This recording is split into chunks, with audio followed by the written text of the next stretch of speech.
probably was probably the hardest game I ever had to play. Uh, I don't know. Whew.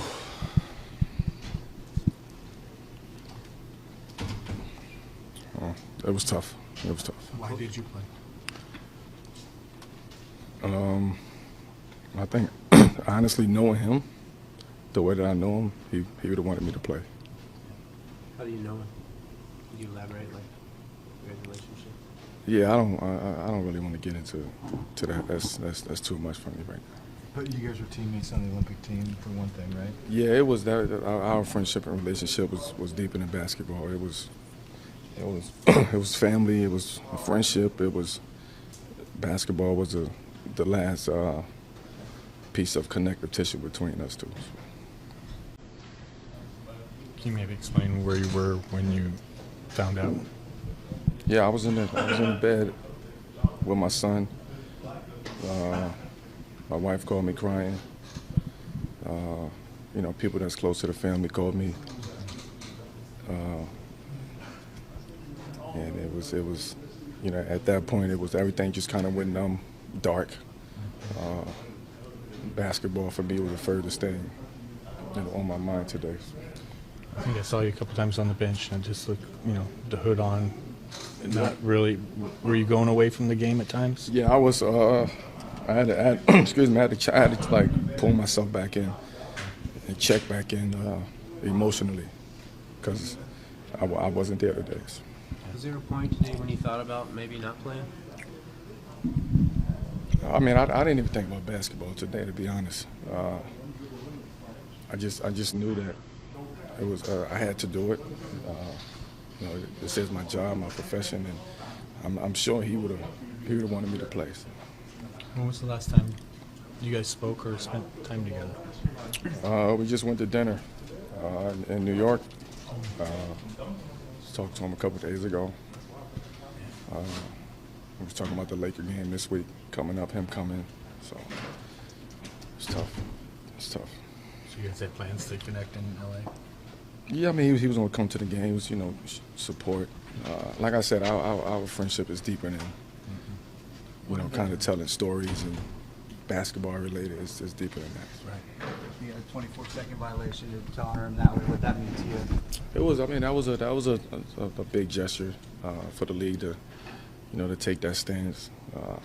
I don't think there's going to be enough that we can do to show our condolences and our support. The biggest thing is, especially for me, and is his family, his other daughters, his wife, and the people that was close to him.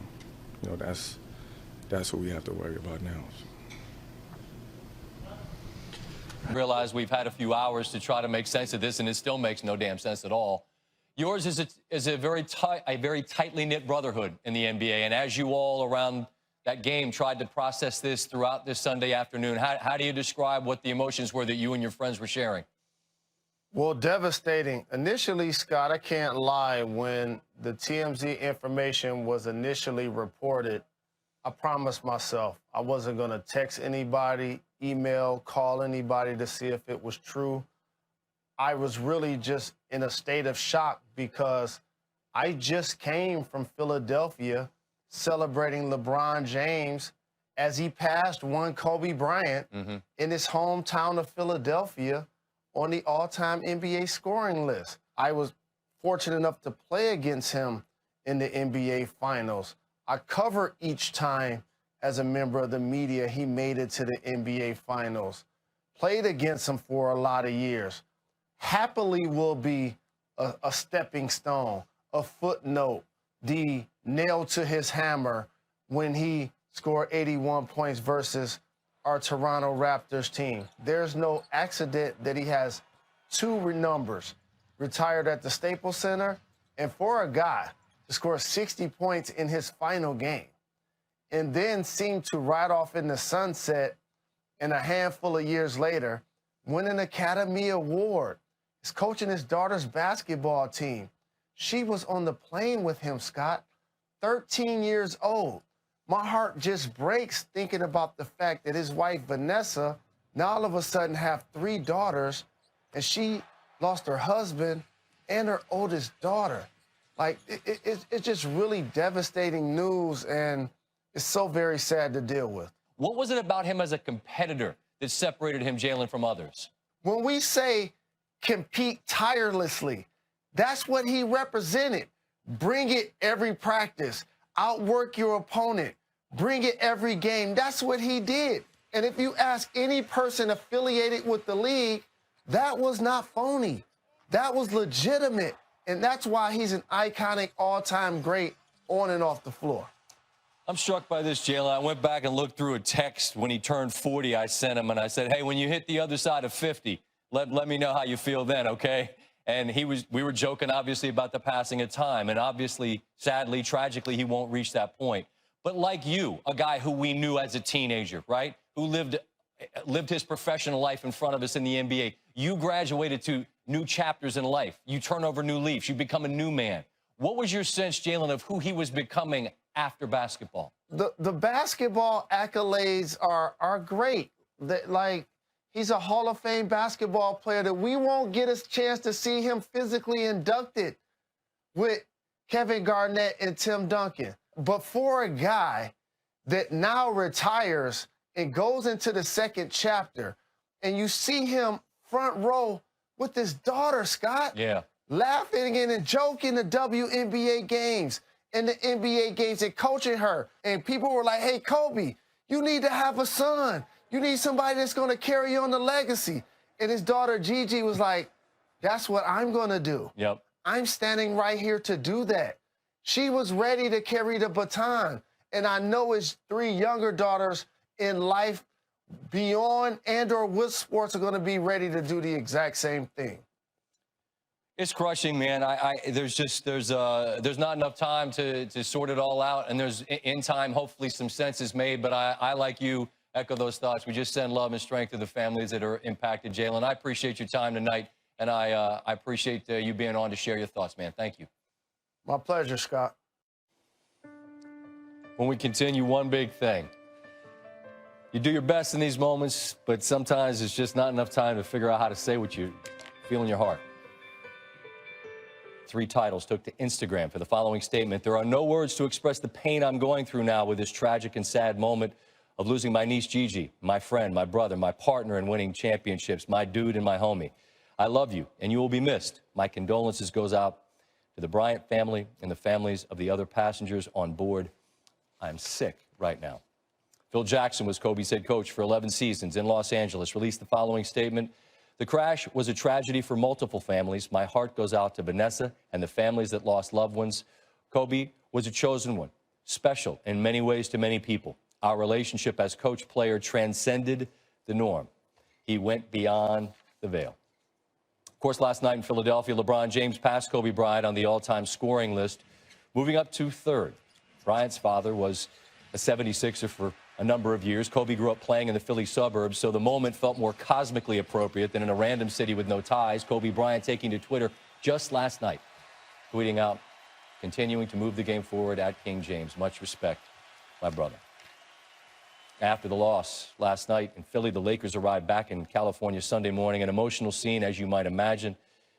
James wiping away tears and sharing a long embrace. Vinay, as we see the icon himself, Jerry West, the logo in tears, you understand the gravity and the weight of this. This is a young man that you began to cover as a high schooler, who you saw become a star and a retired and very comfortable, happy man in life. As you try to make sense of it at this late hour, where are you right now with this? Where everybody else is, complete devastation. To know Kobe the way that a lot of us did, to know his brilliance, to know his intellect, to know his commitment to excellence, and the fact that he wanted to motivate and inspire just a generation of people to be similar, of a similar ilk. To see him gone at the age of 41, knowing that he had so much life ahead of him, it's just devastating. And when you think about it, I mean, he and I were together on New Year's Eve. We were partying together on New Year's Eve, actually. It's the last time I saw him. We were supposed to meet a few weeks from now. He was talking about, you know, a life that was just getting started. So many times we see professional athletes and there is a struggle to try and find, to capture what life is going to be like beyond their playing days. This was an individual that was looking forward to the end, at least a couple of years at the very least, before it had all come to an end, because he was planning and plotting a new path for his life. He wanted to be an inspiration to his wonderful 13-year-old daughter, Gigi, who obviously passed away in a helicopter crash with him. He was telling guys like Jay-Z and others, wait until you see her play. She is something special. Obviously, his other 3 children, he obviously was absolutely in love with. Of course, his wife, Vanessa, he was in love with her. And he was looking forward to a life. He had already captured an Academy Award. And his mentality was, we're just getting started. He was doing Detail, his project for ESPN Plus and beyond. He had so many things that he was planning and looking forward to. And he talked about that with me constantly whenever we talked. And so this was not a guy that was struggling to find what his new path was going to be now that his career had ended after the 2016 season. He had prospered from that point forward. He was on a mission to continue to prosper and to ultimately show that the life that he enjoyed and he endured in those 20 years in a Lakers uniform, it would be something comparable to what he had accomplished as a basketball player. The greatness that you saw on the basketball court was definitely going to be a level of greatness that you saw on some other platform. And in the process of doing all of that, he was going to inspire folks across the world to be all that they could be and to make the sacrifices and to put in whatever effort was necessary to put in order to achieve your goal. It was something he had preached to me personally. It's something that I know he had preached to a number of people. And that's why all of us sit here devastated today, because to be at age 21 as brilliant and as gifted as he was, full of life and so much to live for. And so many people who loved him and appreciated him. To see him gone today is nothing short of devastating. It truly is. I share that sentiment, and especially, Stephen A., I marveled at the passion that he was investing in the next chapter. So many struggle to figure it out. Not only did he find it, but he was thriving in it. And he looked at people like Magic or MJ as what they became afterwards. He had his sights set on the Jay-Z's and the Oprahs. He'd be a billionaire with a B. And I mean, those paths seemed like they were available to him. He was pouring himself into it. And I think it's just so gutting to think of what might have been. Do you believe that perhaps his best act would have been his next act? Possibly, quite possibly. It's hard to imagine, considering the fact that he's a 5-time champion, right, and 18-time All-Star and what have you. But what I can tell you as a point of fact is that he believed the best was yet to come. He wasn't somebody that dwelled on the past and said, look at what I accomplished, I'm finished. That wasn't his thing. His attitude was, I've got a whole life to live, so let me go out there and conquer new challenges. That was what it was about. When he saw me on New Year's Eve, he was congratulating me on my new contract with ESPN. His exact words to me is 1 + 1 = 1 billion. That was his mentality to anybody who had any kind of potential. Go for it all. That was what he believed in, and that was what he was all about. He looked at Jay-Z and he told Jay-Z, wait until you see my daughter play basketball. She is something special. And that's why when he came out just days ago and he alluded to how there's about 2 or 3 players that can play in the NBA, it wasn't him speaking in a literal context. It was him sending a message to his daughter. You can achieve whatever you want to achieve. You can achieve whatever you put your mind to. Don't let anybody on this planet Earth think for 1 second that they could hold you back. Don't you allow anybody to hold you back. The world is yours. The sky is the limit. Go for it. And that was the mentality that he had, not just as a basketball player. Remember, he was bilingual. He spoke 3 languages, Italian, Spanish, and English, very, very fluently. He once joked with me that he would be speaking German in short order. These are the kind of things that he talked about, and he didn't see any limitations to his potential whatsoever, and he didn't want anybody around him that saw limitations to themselves. If you came to him and you had limitations in your mind and in your heart, he would immediately and instantly check you and let you know, how dare you put limitations upon yourself. You living, you're breathing, you got all the potential in the world. go for it. And that was the kind of message that he was hell-bent on sending to his daughters. It was obviously an adage that he followed.